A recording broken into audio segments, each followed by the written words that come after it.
All over the world, boys who feel alienated, lost, restless, and who lack a sense of identity too often choose gangs, violence, and extremism.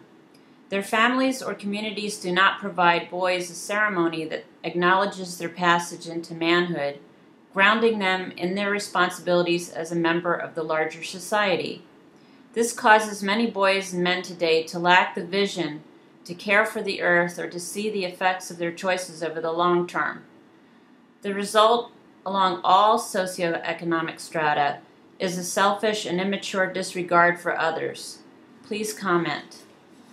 I think you're right. That is pretty much the way boys grow up these days, and unfortunately, it's a reflection of the entire society and other societies as well. There's a lot of bullying that's going on, and they see it on different levels, for instance, in government or in the private sector and at home themselves or in their own schools, and that's what they're learning to do.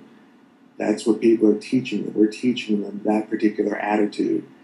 And I think there are opportunities for boys in particular to grow and develop a sense of responsibility, but somebody has to model that for them. And as a country, we're not doing it very well. In our schools, we're not doing it very well. At home, we're certainly not doing it very well. I see it all the time as a child advocate. And as a peace activist, I see it throughout the world. So what are these boys supposed to be looking at? I think if Harry or I were to become president, we'd be setting a better example for these boys you were just talking about and for girls as well. Okay, Harry. Well, the whole generation of young people, and by the way, their unemployment rates are more like 80%, not 10%. If you talk about inner city youth, it's horrific what we're letting happen.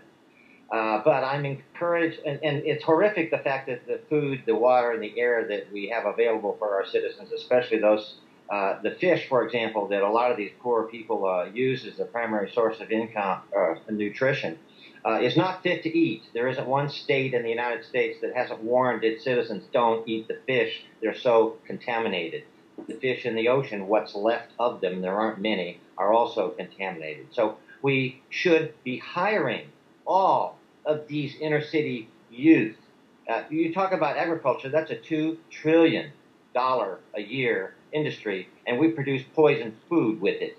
What we should be doing, we should have the government hire those people, get those, and let me give you an example in the New York Times, where they took gang members who took a city block that the soil was so contaminated they couldn't use it. They had to build a wooden box so they could bring in topsoil, and they grew organic food there and sold it to the restaurants, and the young gang members were making more money than they did in the gang. That's the solution. Yeah. We need to get our people working at constructive jobs, making the best, highest quality organic food in the world. That's what we should be known as, not the Monsanto pesticide-based poison industry that we've become. Okay.